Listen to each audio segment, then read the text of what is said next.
Hi guys, Dave Wilson here again. Now, I'm going to tell you something that might surprise you. I've been making jewellery for about 15 years now, and this is my ring file, and I've got quite a few of these. But the thing that might surprise you is I only bought these files a couple of weeks ago.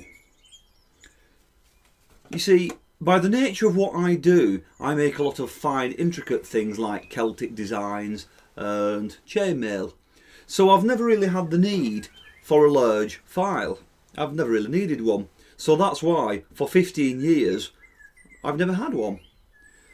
So you're probably wondering, if I've been making jewellery for 15 years, what on earth have I been using? Well, I'll tell you. Diamond files. I absolutely love them, and for me they are the perfect solution. So give me a couple of minutes and let me tell you about diamond files. Follow me. So here I have a selection of diamond files from Eternal Tools, and the unusual thing about these is the size. These are a lot bigger than the usual little diamond files that you might have seen before. These are very large variety and are 180mm long, and they are on a 5mm diameter shaft, and the file section is 70mm long. The selection I have here is round, square, triangle and half round. The red handles are 600 grit, so quite fine. Eternal Tools also supply a flat 600 grit and a half round 600 grit, but also this half round is available in a coarser 220 grit, which I've got here in the yellow handle. They also supply a medium size range and a small size range, so they really do have a very comprehensive selection. So, what is a diamond file?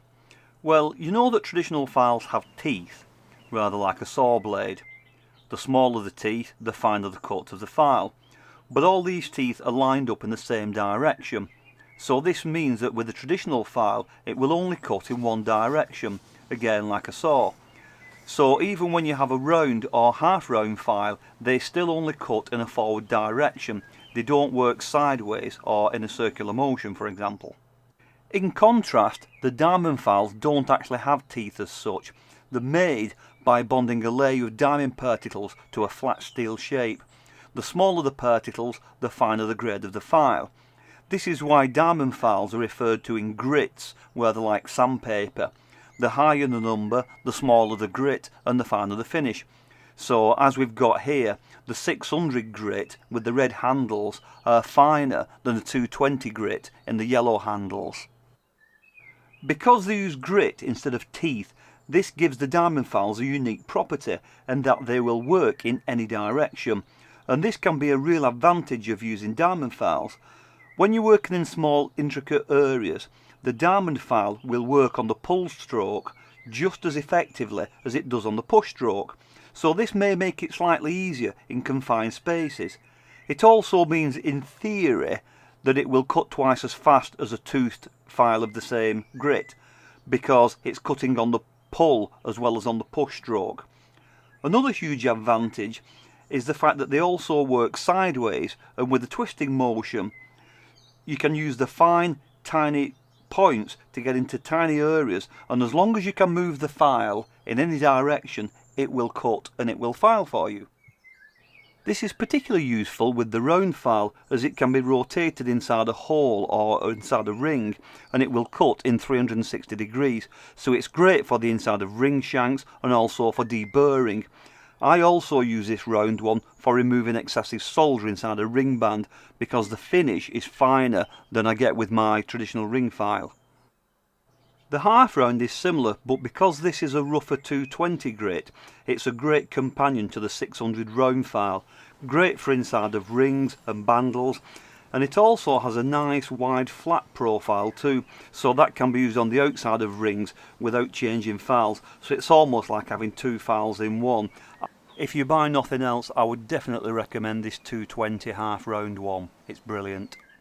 The triangle again gives you a flat surface, but also gives you the sharp corners. So these are great for inside tight handles, such as the inside of corners or boxes, small pierced items, and cleaning up tight little solder joints. The 60-degree handles really helps to get close into those tight areas. Finally, my favourite of all is the square shape. The thing I love about this is the 90-degree corners.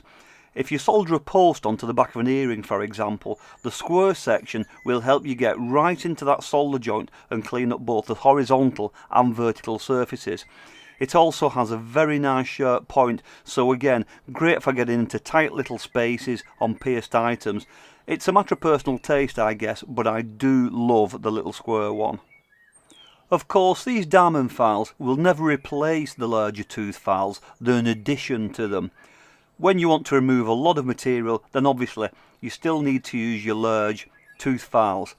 But when you need to work on a fine, intricate item or in a tight spot, and you need to do it gently and get a nice finish, then these are definitely worth their weight in gold.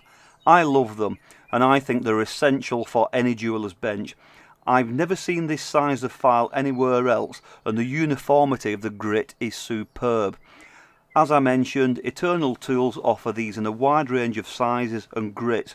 The 600 in particular is very nice, almost like a pre-polished sandpaper. They're only a few pounds each, so in my opinion, they're probably the best bargain you're ever going to buy. Grab yourself a selection of shapes like this and you'll wonder how you ever manage without them. I've been Dave Wilson, thanks for watching, and I'll see you on the next video. Bye for now.